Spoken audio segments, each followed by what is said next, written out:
शब्द में भाववाचक संज्ञा है, क्योंकि रसोई किसी वस्तु का नाम नहीं है, बल्कि रसोई एक प्रक्रिया का नाम है।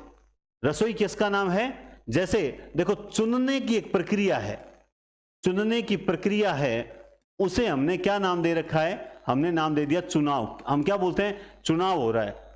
क्या बोलते हैं? चुनाव। तो चुनाव क्या है? चुनाव किसी वस्तु का नाम नहीं, चुनाव भाववाचक संज्ञा है। सेम ऐसे ही जब आपसे रसोई घर में संज्ञा पूछे तब आप जातिवाचक कर सकते हो, क्योंकि दुनिया के तमाम रसोईघर शब्द में शामिल होते हैं।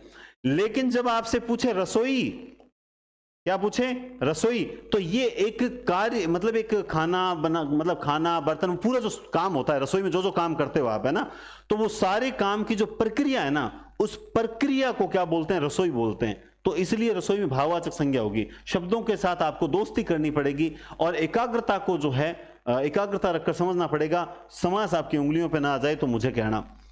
जैसे और देखिए, विद्यालय, विद्या के लिए आलय, है ना, तो इसमें विद्या जो है पूर्व पद है, प्रथम पद, और जो आलय है वो है उत्तर पद, है ना। जैसे अभी हमने पढ़ा था ना, देवालय, तो देव के लिए आलय, विद्यालय, विद्या के लिए आलय, तो ये उत्तर पद। तो जो हमने अभी लिखा था रसोई घर, तो रसोई और घर, तो ये क्या है? ये पूर्व पद कहलाता है, जिसे आप प्रथम पद कह सकते हो। और उत्तर यानी ये बाद वाला पद कहलाता है, पूर्व पद या उत्तर पद कहलाता है। ये आप सबको पता है। कुछ समास में पूर्व पद प्रधान होता है, कुछ समास में उत्तर पद प्रधान होता है, कुछ समास में दोनों पद प्रधान होते हैं, कुछ समाज में तीसरा पद प्रधान होता है ना। ये गलत तरीका है। तीसरा पद होता ही नहीं है। तो सर हम तो पढ़ते हैं कि दो पदों को छोड़कर कोई तीसरा नहीं, उस तीसरे का मतलब वो जो लिखते हैं उनका वो गलत नहीं लिखते। वो कहना यूं चाहते हैं कि कोई तीसरा ही आया, मतलब तीसरा का मतलब कोई अन्य ही आया। अगर आपके हाथ में भी अगर ऐसी एक रेखा लंबी सी बन रही है तो इसका मतलब ये है कि आप 28 साल की उम्र। कहना यूं चाहते हैं कि कोई तीसरा ही आया, मतलब तीसरा का मतलब कोई अन्य ही आया। जैसे मैं तो जिसका इंतजार कर रहा था वो तो आया नहीं, कोई तीसरा ही आ गया। मतलब क्या हुआ? उस तीसरे का भाव समझो। मैं कह दूंगा उस किताब में गलत लिखा हुआ है, वो किताब गलत लिखी हुई है, नहीं, उसने जो लिखते समय उसका भाव अलग था, उसका भाव अलग था। जैसे मैं मान लो इंतजार कर रहा था मोहन का, मोहन तो आया नहीं, कोई तीसरा ही आ गया। अरे तीसरा मतलब कोई और ही आ गया, और मतलब कोई अन्य ही आ गया। तो ये दो पदों को छोड़कर कई बार अन्य पद प्रधान होता है, जैसे बहुव्रीहि समास में पढ़ेंगे। अब आपको ध्यान क्या रखना है? आपको ध्यान रखना है ये समास विग्रह करने जा रहे हो, आप पढ़ने जा रहे हो समास। पढ़ते समय मात्र आधा घंटा लगता है, लेकिन इन निम्न बातों को अगर ध्यान रख लिया आपने, गलत नहीं होगा कभी। पहला नियम क्या है कि पद की प्रधानता के आधार पर, पद की प्रधानता के आधार पर समास का निर्धारण होता है। आपको सबसे पहले यह देखना होगा कि इस समास का कौन सा पद प्रधान है। जो पद प्रधान है उसके अकॉर्डिंग समास का नाम दिया जाएगा। तो हमने देखा राजपुत्र, एक उदाहरण देखा राजपुत्र, तो इसमें हमने कहा राजा का पुत्र, तो इसमें तत्पुरुष समास है। क्यों? क्योंकि पद की प्रधानता, इसमें प्रथम पद प्रधान है। तो सर सॉरी, प्रथम पद कहां, सॉरी गड़बड़ हो जाता ना, अभी द्वितीय पद प्रधान है। तो सर ये कैसे किया? चलो बताते हैं कैसे पता लगेगा। हम किसी शब्द में कैसे पता लगाएंगे, अभी बताते हैं। देखो, मैंने लिखा राजा का पुत्र, ध्यान से समझना, और ये क्या कहलाता है? राजपुत्र। फिर मैंने लिखा राजा राजा की पुत्री, और मैंने क्या कर दिया? राजपुत्री, ठीक है। मैंने लिखा राज सैनिक, मैंने क्या लिखा? राजा के सैनिक, ठीक है। तो ये क्या हो गया? राज सैनिक। तो ये तीन। अब मुझे बताओ, यहां पर आप देख सकते हो, यहां पर आप देख सकते हो का, की और के, विभक्तियां अलग अलग आई है। यहां पुत्र था इसलिए का, यहां पुत्र थी इसलिए की, और यहां के सैनिक।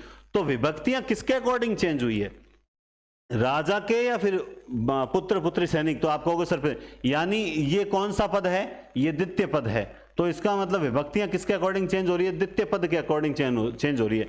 इसलिए हमने इस समास का नाम क्या दे दिया? तत्पुरुष समास, क्योंकि इसमें दूसरा पद प्रधान था।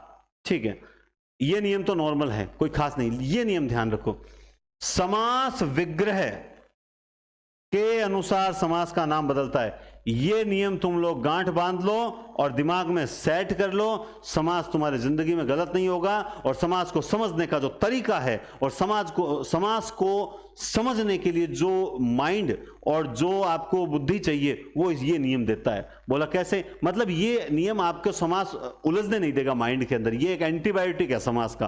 कैसे? जैसे समास विग्रह जैसे होगा ना, उसका नामकरण वो होगा। यानी किसी भी शब्द में फिक्स कोई समास नहीं होता, समझ गए? मूल रूप से वो किसी एक समास का उदाहरण होता है, लेकिन उसका विग्रह बदला तो समास का नाम भी बदलेगा। जैसे आपने पढ़ रखा है पीतांबर, है ना? पीतांबर, ठीक है। पीत है जो अंबर, आपने क्या विग्रह किया? पीत है जो अंबर। क्या किया यहां पे? है जो। ये किस विग्रह किया? किस समास के विभक्तियों के अकॉर्डिंग? कर्मधारय।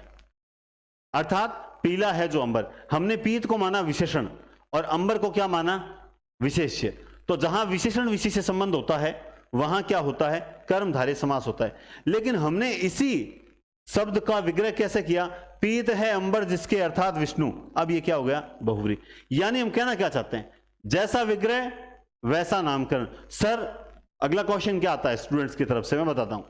सर एग्जाम में दोनों आ जाए तो क्या करना है? ये क्वेश्चन आएगा दिमाग में कि एग्जाम में दोनों आ जाए तो क्या करना है? पहली बात, दोनों आते नहीं। चलो आ गया सर फलाने फलाने एग्जाम में आया हुआ है, कोई बात नहीं, आ गया। बहुव्रीहि समास को प्राथमिकता देनी है। अब क्लियर? अगर दोनों आ जाए तो बहुव्रीहि समास को प्राथमिकता देनी है। सर एक बार आया हुआ है तब वहां पे बहुव्रीहि होते हुए भी कर्मधारय को माना गया है। बिल्कुल मैं इसको भी मानता हूं, उसके पीछे अलग लॉजिक है।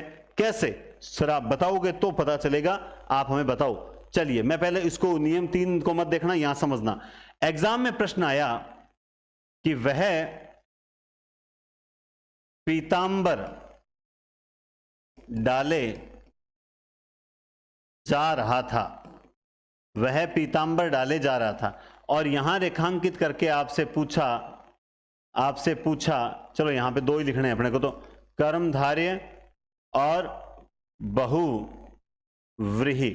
आपसे इन 2 में से पूछा गया कि बताओ भाई, वह पीतांबर डाले जा रहा था और यहां पर क्या कर दिया? इसको रेखांकित कर दिया और आपसे पूछा इसमें समास कौन सा है। अब बहुव्रीहि होते हुए भी हमें कौन सा करना पड़ेगा? कर्मधारय। क्योंकि इस क्या है ये है वाक्य के अकॉर्डिंग यहां पे इसका विग्रह होगा, वह पीले रंग के वस्त्र, मतलब पीतांबर वह पीले रंग के वस्त्र डाले हुए जा रहा था। यानी यहां पे इस पीतांबर शब्द का हम अर्थ विष्णु से नहीं ले रहे थे, इसलिए बहुव्रीहि होते हुए भी कर्मधारय। लेकिन अगर वो पूछता सीधा सा कि पीतांबर में भैया मुझे तो समास बता दो, और वहां पे अगर कर्मधारय होता और बहुव्रीहि होता, क्या होता? बहुव्रीहि होता, तो उस कंडीशन पे बहुव्रीहि करेंगे। क्यों करेंगे? क्योंकि अब हम इसका विग्रह बहुव्रीहि के अकॉर्डिंग करेंगे, प्राथमिकता बहुव्रीहि समास को देंगे। तो ये लॉजिक होते हैं पीछे। प्रश्न बनाने वाला आपसे गलत उत्तर निकलवाने के लिए आपको लालच देता है और आप लालच में आ जाते हो, और लालच हमेशा गला कटाता है। आप जानते हैं ड्रीम 11 में 49 रुपए में करोड़पति बनने की कोशिश की, 500 रुपए के चूना लग गया, तो लालच हमेशा गला कटाता है। चलिए तो आप समझ गए, आइए आगे चलते हैं। सब समझ आता है, धीरे धीरे समझना चाहिए। और एक सबसे बड़ी कमी क्या होती है, आप में से कईयों की कमी है, मैं झूठ नहीं बोलूंगा। आप मुझे एक बार कमेंट करके बताएं, हो सकता है मैं देखूंगा आज का कमेंट्स, एक बार सब कमेंट्स करके बताएं कि कल जो पिछली अशुद्धि संशोधन वाली दोनों क्लासेस आपने पूरी देखी है क्या? आप में से दोनों ईमानदारी से बता दो। ईमानदारी का मतलब समझते हो? ईश्वर, माता पिता, नाना नानी, दादा दादी, रीति रिवाज, यानी सबकी कसम लगती है। देखो झूठ मत बोलना। आप में से बहुत जनों ने नहीं देखी पूरी।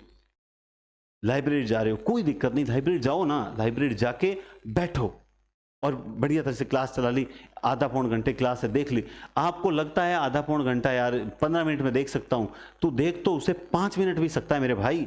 लेकिन अगर उस क्लास को आधे घंटा अगर समय दे दिया, जिस क्लास को हमने पढ़ाने से पहले 2 घंटे समय दिया, तो हम भी तो 5 मिनट दे सकते थे। लेकिन घास नहीं काटना। ये क्लास आपका और हमारा दोनों भविष्य निर्माण करती है, इसलिए आप लोगों के लिए इंपॉर्टेंट है। ठीक है, चलिए जिन्होंने देखी उनको बढ़िया, मैं उनको दावे के साथ कहता हूं उनको फायदा मिलेगा, है ना। तो बात समझे? तो कुल मिला के यहां पे आप समझे इसको कि जैसा विग्रह होगा वैसा नामकरण होगा। जैसे आप देखिए, अब मान लो किसी एक ही समास की बात करते हैं और एक समास में भी एक शब्द आता है, सब तो वो तत्पुरुष का है, लेकिन विग्रह कई बार गड़बड़ हो जाता है। समास विग्रह किसी सामासिक पद के वाक्य या भाषा में लिए जाने वाले अर्थ के आधार पर किया जाता है। अभी जो मैंने कहा था वह पीतांबर डाले, ये नियम भी बहुत काम का। दूसरा और तीसरा नियम बड़े काम के हैं। समास विग्रह किसी सामासिक पद के वाक्य या भाषा में लिए जाने वाले अर्थ के आधार पर किया गया। जैसे सिर दर्द, सिर में दर्द और सिर का दर्द। अब हुआ क्या, एग्जाम में प्रश्न आया, क्या आया कि सिर दर्द में समास बताओ। क्या बताना है भाई? आपको बताना है सिर दर्द में समास कौन सा होगा। नीचे ऑप्शन थे ए बी, ठीक है। अब यहां पे क्या लिखा हुआ था? अच्छा सॉरी, समास नहीं, समास तो तत्पुरुष ही होगा। सिर दर्द में मान लो विग्रह पूछा, बोला इसका विग्रह बताओ, ठीक है। एक लिखा हुआ था सिर में दर्द और दूसरा लिखा हुआ था सिर का दर्द, ठीक है। अब ये क्या होगा? ये क्वेश्चन डिलीट होगा। अब ये क्वेश्चन क्या होगा? डिलीट होगा। क्यों होगा? दोनों ही सही है, जैसा कि यहां सिर में दर्द, सिर का दर्द। तो सर फिर चलिए बताते हैं। अब हुआ क्या कि उन्होंने इस प्रकार से दिया प्रश्न। क्या दिया? उन्होंने इस प्रकार से दिया कि मेरा सिरदर्द हो रहा है, मेरा सिरदर्द हो रहा है। आपको यूं वाक्य दिया और बोला कि इसका विग्रह करो। मेरा सिर दर्द हो रहा है, इसका मतलब क्या हुआ? मेरे सिर में दर्द हो रहा है। तब राइट क्या होगा? राइट होगा ए। अब एग्जाम में प्रश्न आया, क्या आया कि वह तो आजकल सिरदर्द बना हुआ है, वह तो आजकल सिरदर्द बना हुआ है। अब आपसे इस रेखांकित शब्द में पूछ लिया कि भाई बताओ इसका विग्रह जो है वो क्या होगा? सिर में दर्द या सिर का दर्द। तब आप क्या करोगे? बी राइट करोगे। तो अब सोचिए, एक ही शब्द है, उसका एक जगह विग्रह सिर में दर्द और एक जगह सिर का दर्द है, और हम लोगों ने उसे ऑब्जेक्टिव, जो केवल ऑब्जेक्टिव किताबें लाते हैं, कहते हैं मैं तो ऑब्जेक्टिव पढ़ के जाऊंगा, नहीं होगा सिलेक्शन, असंभव, नहीं हो सकता। आपको पहले थ्योरी को समझना ही पड़ेगा और उसके बाद जब वस्तुनिष्ठ पढ़ोगे तो आपके ज्ञान में 20% की होगी बढ़ोतरी। आप सीधा वस्तुनिष्ठ पढ़ोगे तो आपको ज्ञान टोटल 30% ज्ञान होगा, जो आपको खुश करेगा कि यार मैं तो वस्तुनिष्ठ से मुझे तो काफी सवाल आने लग गए। वो सवाल इसलिए आने लग गए क्योंकि जो टेस्ट आपने बाद में कोई टेस्ट सीरीज वगैरह दी, तो टेस्ट सीरीज में क्या होता है, पिछले सालों के प्रश्न उठाते हैं, तो वो प्रश्न उठा के आपको सीधे दे दिए टेस्ट में, और आपने रटे हुए थे, सही हो गए, तो आपको लगा आपको अच्छा आने लग गया, जबकि ऐसा गलत है। पेपर जब आएगा तब नए क्वेश्चन उठेंगे, उस वक्त आपके पढ़े हुए नहीं होंगे, आपको ये लॉजिक नहीं पता होगा, तब गड़बड़ हो जाएगी। तो दो नियम ध्यान रखो, एक समास का नामकरण समास विग्रह के अनुसार होता है और दूसरा समास का नामकरण पद की प्रधानता के आधार पर होता है, तीसरा उस वाक्य में लिए गए अर्थ के आधार पर होता है ना। तो कुल मिला के इस बात को आप समझ गए होंगे। समास के 6 भेद, आगे मैं ऐसे एग्जांपल और दूंगा, जब जो समास आएगा मैं उसी के उदाहरण दूंगा, है ना, इस टाइप के। तो समास के भेद, सबसे पहले अव्ययी भाव समास। आप जानते हैं अव्ययी भाव में हमेशा प्रथम पद प्रधान होता है, जैसे हम लिखते हैं यथा समय, ठीक है, प्रथम पद प्रधान होता है, ये कहते हैं कि प्रथम पद अव्यय होता है, ठीक है। दूसरा तत्पुरुष समास, इसमें हमेशा दूसरा पद प्रधान होता है, जैसे हमने अभी लिखा था राजपुत्र। कर्मधारय समास, हालांकि कर्मधारय और द्विगु को जो है तत्पुरुष के भेद ही माना जाता है, लेकिन हम इसे अलग मानते हैं। दूसरा पद प्रधान, जैसे हम कह सकते हैं कि मृग नयनी, ये मैं उपमान का उदाहरण दे दिया, और एक मैंने दे दिया मान लो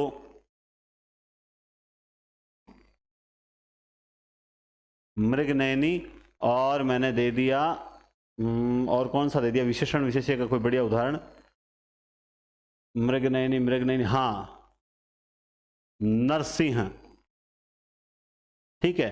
द्विगु समास में दूसरा पद प्रधान, सीधा सा उदाहरण दे देते हैं, चौराहा। द्वंद्व समास में सीतातप, ठीक है। अन्य पद प्रधान बहुव्रीहि समास तो आप देख सकते हैं लंबोदर। तो इस प्रकार से इसमें दोनों ही पद प्रधान नहीं होते हैं, बल्कि एक अन्य पद प्रधान होता है। दोनों पद मिलकर किसी अन्य पद की ओर संकेत करते हैं और इस कारण से इसमें बहुव्रीहि समास होता है। द्वंद्व समास में दोनों पद प्रधान, यानी इसमें एक तरह से माता पिता भाई बहन, है ना, लाभ अलाभ, इस प्रकार से जोड़ा आता है, दोनों ही पद प्रधान होते हैं और इसका विग्रह करते समय या, अथवा, और, है ना, आदि लगते हैं। द्विगुण समास में पहला संख्यावाचक होता है और दूसरा पद प्रधान होता है। कर्मधारय में पहला विशेषण होता है, दूसरा पद प्रधान होता है। तत्पुरुष में भी जो है पहला दूसरा पद प्रधान होता है और विभक्ति दूसरे पद के अकॉर्डिंग बदलती है। सबसे पहले अव्यय भाव समास। अव्यय भाव समास की डेफिनेशन किताबों में कुछ भी लिखी हो, मैंने इस डेफिनेशन को क्या है कि पॉइंटों में लिख दिया, जिससे क्या है अव्यय भाव समास क्लियर हो जाए। सबसे पहले हम जानते हैं इसका पहला पद प्रधान होता है। अच्छा, फायदा क्या है पॉइंटों में लिखने का कि मान लो प्रश्न आ जाए कि अव्यय भाव से संबंधित कौन सा कथन सही नहीं है, तब ये जो है फायदा हो जाता है, ठीक है। तो पहला पद प्रधान होता है, बिल्कुल होता है साहब। अव्यय का पहला पद अव्यय होता है क्या? प्रधान होता है, ये हमने लिख लिया। अव्यय होता है क्या? तो बिल्कुल अव्यय होता है, 100% होता है, ठीक है। जैसे आपको उदाहरण दे दिया, मान लो यथा शीघ्र, ठीक है, यथा समय। खैर ये तो उदाहरण फिर वो बात एकदम सेट नहीं बैठेंगे ना, एक साथ देंगे उदाहरण, ठीक है। पहला पद अव्यय होता है या अव्यय के योग से पूरा पद अव्यय बन जाता है। अव्यय के योग से क्या बन जाता है?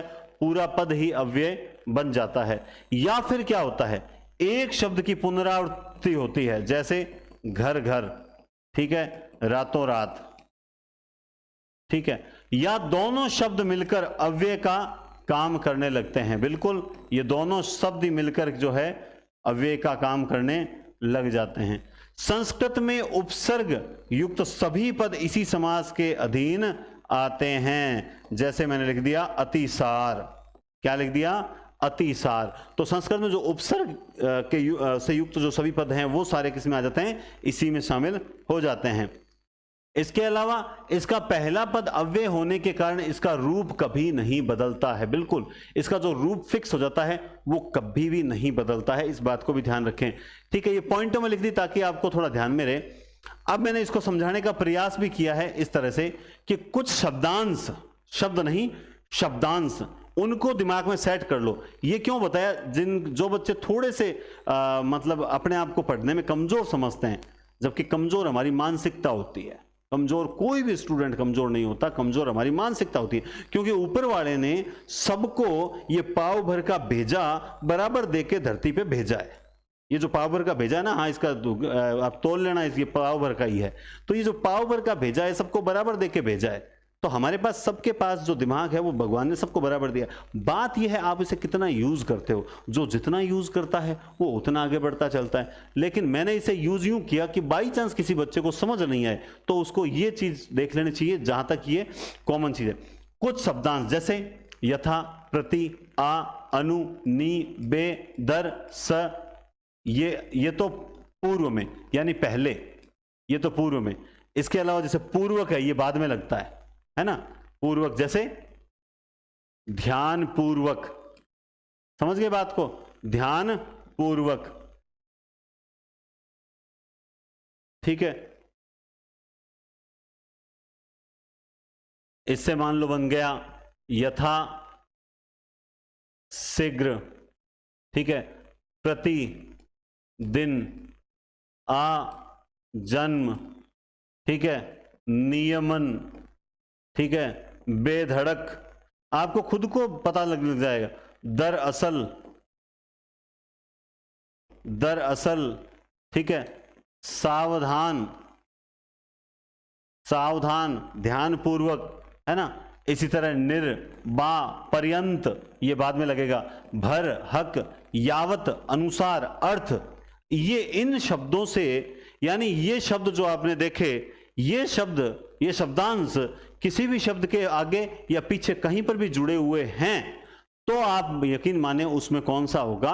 उसमें हमेशा अव्ययी भाव समास होगा। इसके अलावा जैसे कभी भी शब्द की पुनरावृत्ति हो, घरों घर घर, रातों रात, बीचों बीच, दिनों दिन, है ना, तब भी वहां क्या होता है, वहां संज्ञा की पुनरुक्ति होती है। संज्ञा के साथ अगर ही आने पर यही समाप्त होता है। जैसे मतलब घर घर मतलब घर ही घर में, बीचों बीच, बीच ही बीच में, तो जो ही निपात अगर बीच में आ रहा है व्यक्ति विग्रह करते समय, तो वहां पर जो है वो 100% कौन सा होता है, यही होता है। समझ गए बात आप? अब आगे देखिए आप लोग, ठीक है। यथाशक्ति क्या है? यथाशक्ति। अब ये शब्द लिखे हुए हैं और इनका विग्रह आपको करना है। इनका क्या करना है? विग्रह आपको करना है। और आप विग्रह करते हो, यही इसी पैटर्न में नोट्स दे रखे हैं। मैं आपको नोट्स के लिए क्यों बोलता हूं कि भाई आप लोगों को सुविधा दे रखी है कि टेस्ट सीरीज के साथ में नोट्स का प्रिंट आउट निकलवाएं, और समास मैंने जो नोट्स में इसी तरीके से लिख रखे हैं, ताकि अब आप क्या करोगे, अब आप जिनके पास नोट्स हाथ में हैं, जो भी 200-250 कैंडिडेट अभी रेगुलर क्लासेस देख रहे हैं, उनके मान लो हाथ में, तो उन्हें क्या है, एक बार अपने हाथ से लिखना है इसी क्लास के चलते। ऐसा नहीं पहले लिख के लो, ताकि उससे क्या होगा, गलती होगी वो तुरंत गोला कर लिया कि ये गलती हुई, इसको सुधार के लिख लिया, ये बढ़िया होता है। अब यथाशक्ति, तो यथाशक्ति मतलब क्या हो जाएगा, शक्ति के अनुसार। यथाशक्ति माने शक्ति के अनुसार। यथा रुचि, तो रुचि के अनुसार कर दोगे या कुछ और करोगे? आजीवन, मैं आजीवन तुम्हारी सेवा करता रहूंगा। अब आजीवन क्या होगा? आजीवन, जीवन भर या कुछ और करोगे?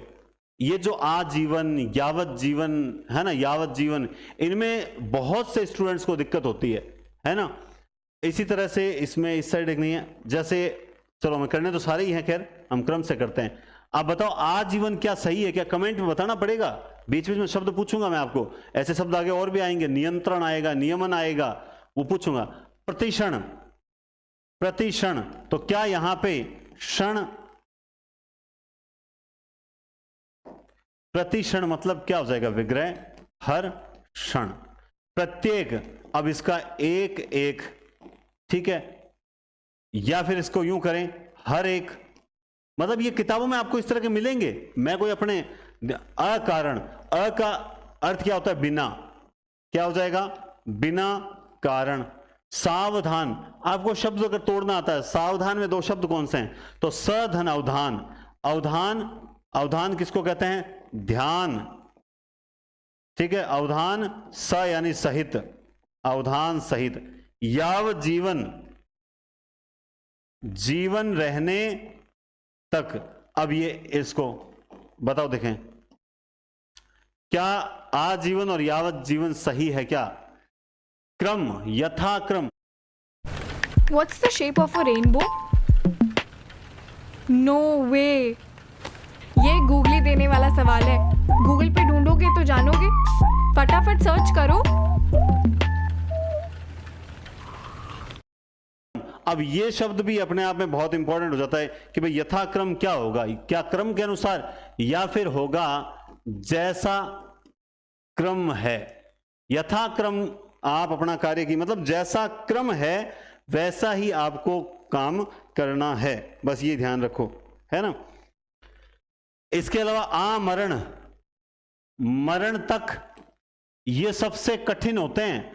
आप लोग जो समास पढ़ते हो तब आपको ये जो आमरण है, आजीवन है, इनको हम सिंपल समझ के चलते हैं, जबकि ये सबसे कठिन माने जाते हैं। ये आपको सही आने चाहिए। और ये जैसे मरण, ये है ना आमरण, ये 1996 RAS भर्ती में इसका सीधा पूछा हुआ है कि भाई इसका आप विग्रह बताओ, है ना। जैसे ये आजीवन, एक मैं और बताता हूं, जैसे आजन्म, आजीवन अलग है और आजन्म अलग है।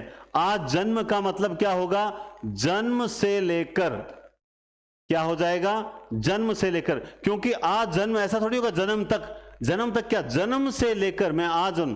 तो अब देखिए सोचिए कि सर आजन्म का मतलब, तो आ का मतलब तक होगा, जन्म तक होगा, जन्म तक तो हो ही नहीं सकता। मैं तुम्हारी आजन्म सेवा करूंगा, नहीं बैठेगा ही नहीं सेट। बहुत से वर्ड होते हैं जो व्याख्या से बैठते नहीं है। आजन्म मतलब जन्म से लेकर, ये सही माना जाएगा, न कि जन्म तक वगैरह कुछ कर दोगे तो गलत माना जाएगा। इस बात का विशेष ध्यान रखना, ठीक है। प्रतिवर्ष, तो ये सिंपल होते हैं, हर वर्ष। प्रतिध्वनि, ये बहुत अच्छा है। प्रतिध्वनि क्या होता है? प्रतिध्वनि बताओ, देखें तो इसमें होता है ध्वनि की ध्वनि। अब ये अच्छा क्यों है शब्द? ये अच्छा इसलिए है क्योंकि इसमें विभक्ति चिन्ह क्या आया है। आप इसका विभक्ति चिन्ह देखोगे आपको समझ आ जाएगा इसका विभक्ति चिन्ह क्या है, और यहीं से आपको समझ आता है कैसे। कुछ लोग जैसे यहां देख लिया कि जिनको रट्टा मारने की आदत है की, और की देखते ही वो क्या कर देते हैं कि की आया तत्पुरुष समास। अरे नहीं होगा तत्पुरुष, ऐसा पकड़ के मत बैठो। हिंदी में कुछ भी आप पकड़ के नहीं बैठ सकते, है ना। प्रत्यक्ष, अब यहां पे अक्ष, हम जानते हैं जहां आंख की बात होगी, देखने की, चक्षु की बात होगी, वहां हमेशा अक्षी ही आएगा। तो अक्षी के सामने यही होगा, या अक्षी के आगे, आप इस तरह से बनाओगे, कुछ भी बना लो। लेकिन सबसे इंपॉर्टेंट चीज यहां पे देखने लायक क्या है, और वो चीज ये है कि आपको के मिल गया। क्या मिल गया? के, और के मिलते ही हम लोग कर देते हैं तत्पुरुष, जो कि गलत है। भरपेट मतलब पेट भरने तक, मैं आज भरपेट भोजन करूंगा, यानी पेट भरने तक। निरोग, अब ये देखिए, तो इसमें नी मतलब रोग रहित, क्या हो जाएगा? रोग रहित। सप्रसंग, प्रसंग सहित, क्या हो जाएगा? प्रसंग सहित। शानदार चीज है, ऐसा नहीं है कि कुछ गलत वगैरह है, बहुत ही शानदार चीज है। और अगर आपको ये चीजें आती है तो गारंटेड बोल रहा हूं, कभी भी गलत नहीं होगा, कभी भी गलत नहीं होगा। चलें आगे। कथनानुसार, अब ये पीछे लगते हैं अनुसार, ये देखिए उपरांत, ये पीछे लगते हैं, अनुसार है, उपरांत है, पूर्वक है, अर्थ है। तो क्या हो जाएगा? कथन के अनुसार, क्या हो जाएगा? कथन के अनुसार। अवसरानुसार, अवसर के अनुसार।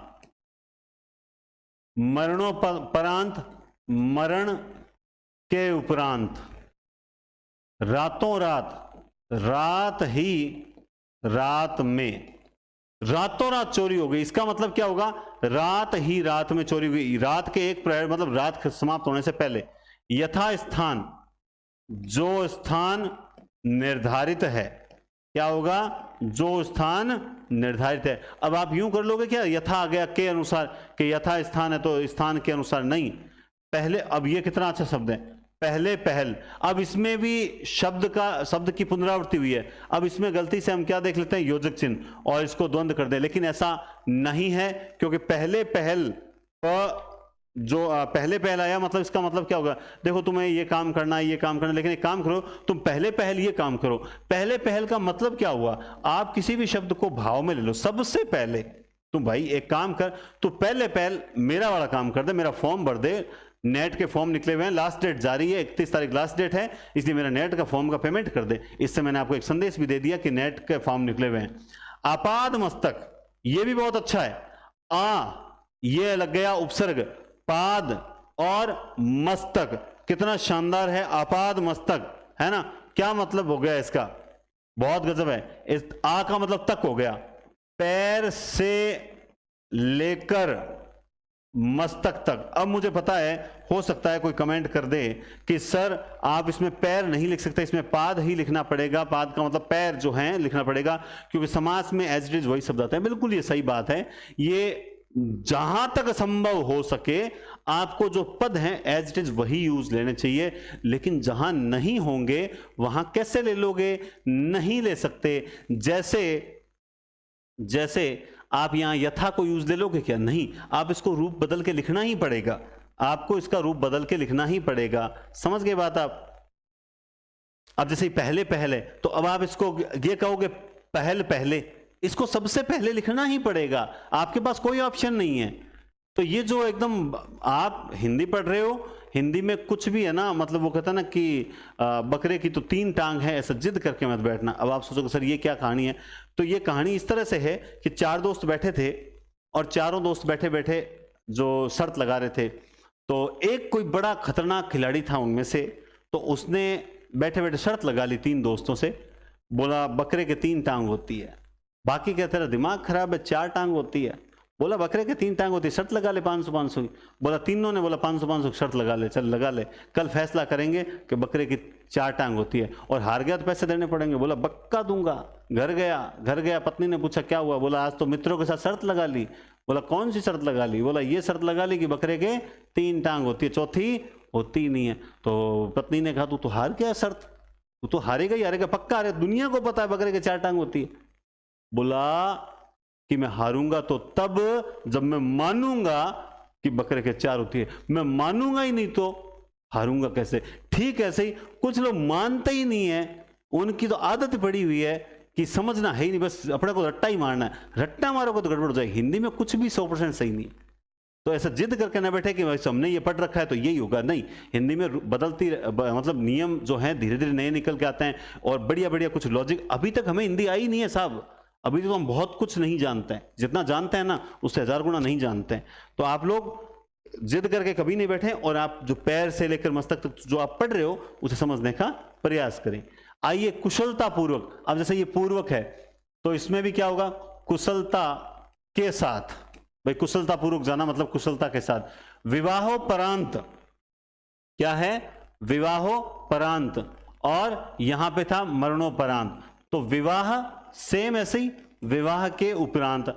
अच्छा मुझे एक बात बताओ, विवाहोपरांत और मरणोपरांत में समानता क्या है? अगर आप बता सकते हैं तो जरूर बताएं कि विवाहोपरांत और मरणोपरांत में समानता क्या है।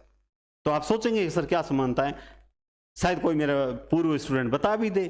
तो मुझे लगता है इन दोनों में ये समानता है कि दोनों के बाद ही जीवन होता है कि नहीं होता है? कि हाँ सर असमानता तो है, मरणोपरांत और विवाहोपरांत क्या होता है? जीवन होता है। सर विवाह में तो कई बार पहले भी जीवन दे देते हैं, तो कई बार लोग मरने से पहले भी दे देते हैं कि मैं तो अपना जो है ना, उसे क्या बोलते हैं मुझे याद नहीं आ रहा, राजस्थानी में क्या बोलते हैं भाई, मौसर बोलते हैं क्या? मरने से पहले ही अपना जो जीवन पहले ही कर देना। ठीक है, खैर चलिए। दिनों दिन, रातों रात, रात ही रात, दिनों दिन का समास विग्रह क्या होगा? ये भी अपने आप में बहुत अच्छा शब्द है, ये भी अपने आप में बहुत अच्छा शब्द है। इसमें क्या दिन ही दिन में कर दोगे कि यार तू दिनों दिन कमजोर होता जा रहा है, मतलब दिन ही दिन में, यानी एक ही दिन में कमजोर हो रहा है? नहीं, यहां होगा दिन के बाद दिन, मतलब जैसे हर दिन के बाद एक दिन आता है वैसे वैसे तो कमजोर होता जा रहा है। अब बात आ गई कानों कान की, रात ही रात में, दिन के बाद दिन, और जब बात आ गई कानों कान में, अब क्या करोगे? ये बात कानों कान जो है पहुंची है, मतलब एक कान से दूसरे कान से, तीसरे कान से, चौथे कान से, है ना? और ये कान से होते हुए एक कान से दूसरे, यानी कान ही कान में आई है, कान ही कान। ये बात किस रास्ते से आई है? कान ही कान से आई है, एक कान से दूसरे कान, दूसरे कान से तीसरे, यूं करके आई है। अब इसका विग्रह मान लो यूं कर दे, एक कान से दूसरे कान तक, कानों कान, है ना? तो भी कोई फर्क नहीं पड़ेगा, एक कान से दूसरे कान तक, ये रहा, पैर से लेकर मस्तक तक, तो कोई फर्क नहीं पड़ेगा। इसमें होगा क्या? अविभाव, धीरे। अब धीरे धीरे, अब इसमें क्या कर लोगे आप? क्या विग्रह कर दोगे धीरे धीरे में? बताओ देखें कि सर हम इसमें धीरे धीरे में ये कर लेंगे। इसका मतलब होता है धीरे के बाद धीरे। अब सर ये तो बैठा ही नहीं, सेट ही नहीं बैठ रहा कि धीरे के बाद धीरे कैसे?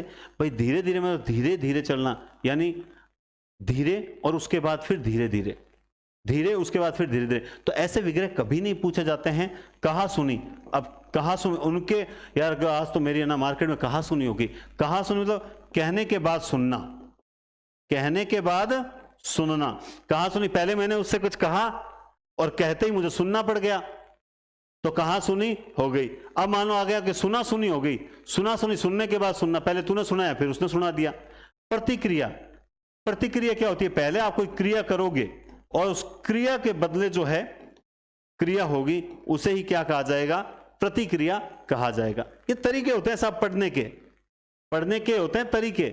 आनंद लेके पढ़ो, एंजॉय करके पढ़ो, लेकिन बोझ समझ के मत पढ़ो कि आज की क्लास ली नहीं, कल की क्लास नहीं। अब देखो आप कहोगे सर आप है ना रेगुलर क्लास, देखो मैं क्लास अपलोड कर देता हूं, अब एकदम से कई बार जैसे अभी रीट का रिजल्ट वगैरह आया, तब सर क्या कहते हैं कि भाई बच्चे जब परेशान होते हैं ना, जब आप लोगों के माइंड में चल रहा होता है कि सिलेक्शन कट ऑफ ये संशय जब चलता है, तो उस वक्त क्या होता है कि सब स्टूडेंट रेगुलर नहीं आ पाते क्लास लेने के लिए।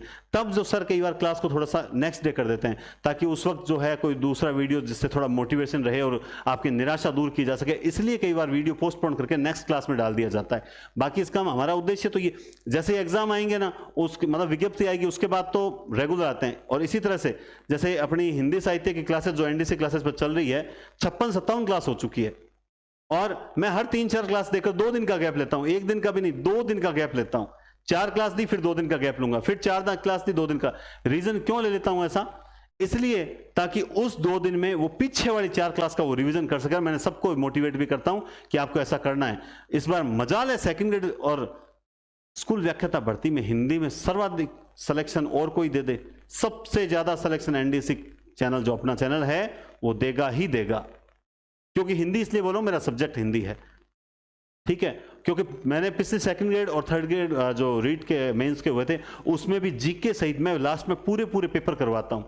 और पूरे 15-20 पेपर करवाने का मतलब होता है आप 2000 क्वेश्चन इंपॉर्टेंट जो परीक्षा में आने लायक है आप वो कराते हो, और उसका फायदा हुआ था। और इस बार रिजल्ट L2 का जब आएगा तब आप देखोगे भी। तो अतिसार मतलब क्या होता है? सार की अति, नियमन, ये बहुत अच्छा शब्द है।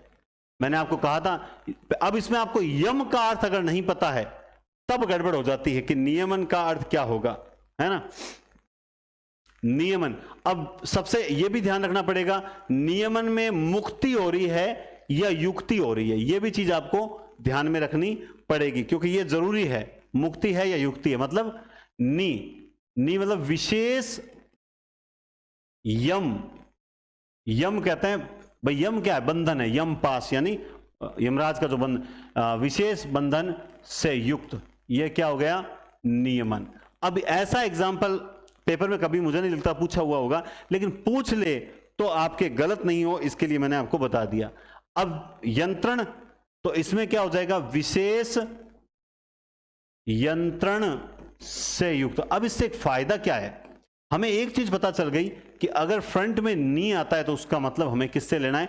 विशेष से भी हम इसका मतलब ले सकते हैं, हम गलत नहीं करेंगे, है ना। हितार्थ, अर्थ आ जाए ना तो उसका विग्रह बहुत सिंपल होता है। हित के लिए क्या हो जाता है? हित के लिए। सेवार्थ, सेवा के लिए। धनार्थ, धन के लिए। दर्शनार्थ, दर्शन के लिए, है ना। पुरुषार्थ, पुरुषार्थ, तो ये तो थोड़ा अलग विग्रह हो जाएगा। आ समुद्र, अब ये हो गया समुद्र तक। अब आ समुद्र को क्या आप केवल समुद्र तक करोगे या फिर इसमें कुछ चेंज करोगे? ये बहुत अच्छे शब्द होते हैं। जैसे मैं आपको एक शब्द बताता हूं, अनुगंगा। एक शब्द बताता हूं, अनुगंगा। अब अनु का अर्थ आप जानते हैं पीछे होता है, आप जो उत्सर पढ़ते हैं तो अनुगंगा, अनु का अर्थ पीछे, लेकिन अनुगंगा का विग्रह क्या होता है? होता है गंगा के पास। अब सोचोगे सर आप पास कैसे? देखो, अनुचर होता है, ये अनुसरण करना, अनुसरण सबसे समझ, अनुसरण कर रहा है मतलब वो हमारा अनुसरण कर रहा है, मतलब वो हमारे पीछे पीछे चल रहा है, यानी वो हमारे पास पास चल रहा है। समझ गए बात आप? तो इसलिए यहां पर इसका अर्थ हमने क्या ले लिया? अनुगंगा का गंगा के पास ले लिया। ठीक ऐसे ही असमुद्र है, ठीक है ना। यथोचित, अब ये भी अपने आप में, जैसे एक शब्द है यथा रूप। चलो पहले जो यथोचित, जो उचित है, या इसका विग्रह क्या होगा? जैसा उचित है। बताओ, देखें, ये कमेंट करके बताओ जल्दी से, इनमें से कौन सा सही होगा? यथोचित का जो है वो कौन सा सही होगा? एक और लिख देता हूं, जैसा उचित है वैसा। बस इसमें मैंने ज्यादा चेंज नहीं किया। अब जो उचित है आप गलत, जैसा उचित है ये सही हो सकता है, लेकिन आप इसका सही विग्रह करोगे जैसा उचित है वैसा। आप यथोचित कार्य कीजिए, मतलब जैसा उचित है वैसा आप यथोचित कीजिए, मतलब जो अब दिमाग में जो आता है, लेकिन विग्रह क्या होगा? जैसा उचित है वैसा। यथोचित का मतलब हो गया जैसा उचित है वैसा, यथा साध्य, अब ये भी अपने आप में बहुत इंपॉर्टेंट हो जाता है। यथा साध्य, अब साध्य का मतलब क्या हो सकता है? जो या कैसा, मतलब यथा साध्य प्रयास करो, है ना। मतलब होता है ये कि जितना साधा जा सके, जितना साधा जा सके उतना प्रयास करो। अभूतपूर्व, ये भी बहुत अच्छा। अभूतपूर्व मतलब जो जैसा पहले कभी नहीं हुआ वो, या जो पहले कभी नहीं हुआ। अच्छे शब्दों को वास्तव में समझने का प्रयास जरूर करना चाहिए। अभूतपूर्व का क्या हो जाएगा, बस इसका बता दो आप, कि जो पहले नहीं हुआ या जैसा पहले कभी नहीं हुआ, अभूतपूर्व। अब इसको कहीं यूं मत लेना कि अ का अर्थ अलग, भूत का अर्थ अलग, ऐसा कुछ मत लेना। अभूतपूर्व, आप इसका भाव समझ के मुझे व्याख्या कर दो। दावे के साथ कहता हूं आप लोग सही बताओगे। अभूतपूर्व,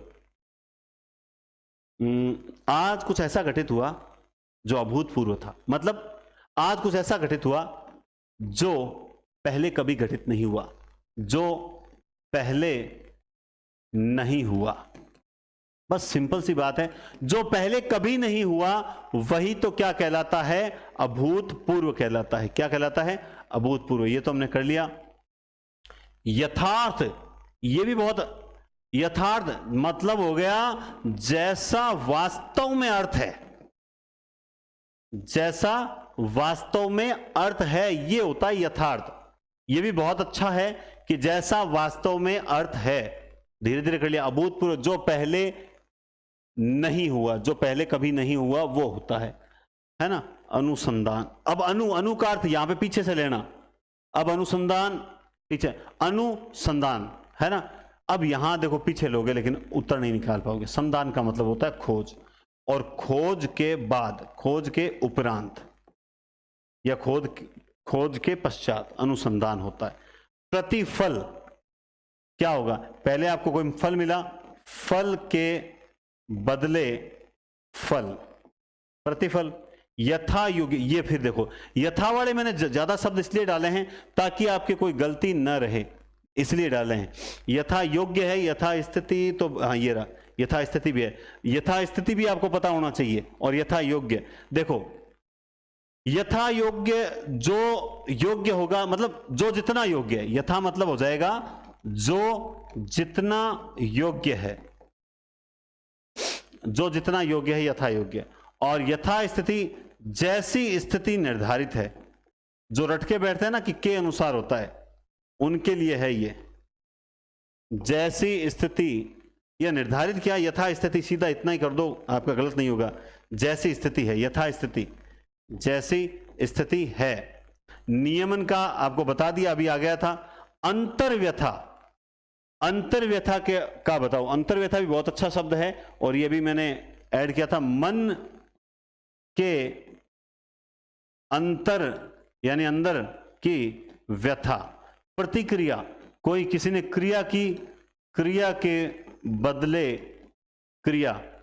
आमने सामने, इसका बहुत सिंपल है, एक दूसरे के सामने, एक दूसरे के सामने। निसंकोच, बिना संकोच।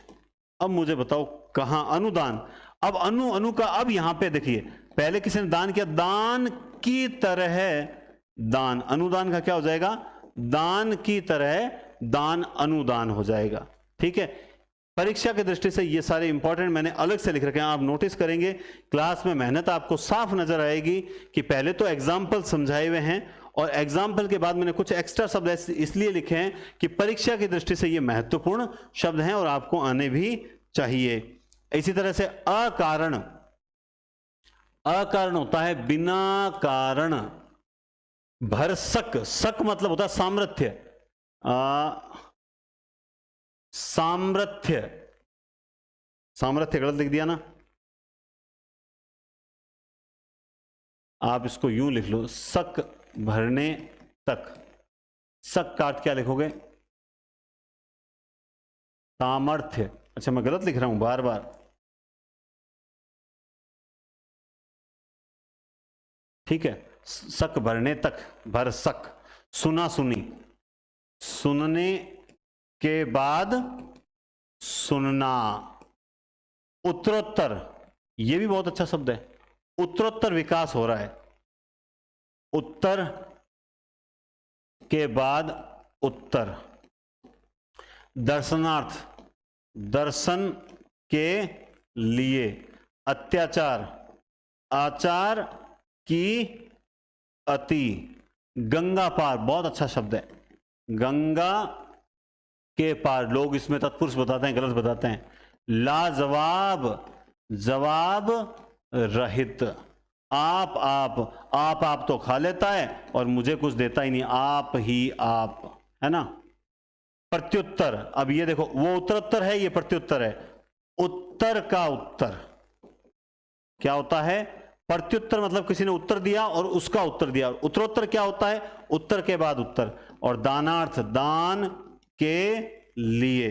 अब बताओ, इतने एग्जाम्पल आपको बता दिए, अब आपको ऐसा लगता है क्या कि अव्यय भाव समास में ऐसा कुछ शेष रह जाएगा जो आपको नहीं आएगा? क्या ऐसा पॉसिबल लगता है? मैं कहता हूं असंभव है। अब जब आप आज शब्द देख लोगे ना, इतने शब्द मैंने नोटिस आपको बता रखे हैं, लिख रखे हैं। विग्रह इसलिए नहीं कर रखा ताकि विग्रह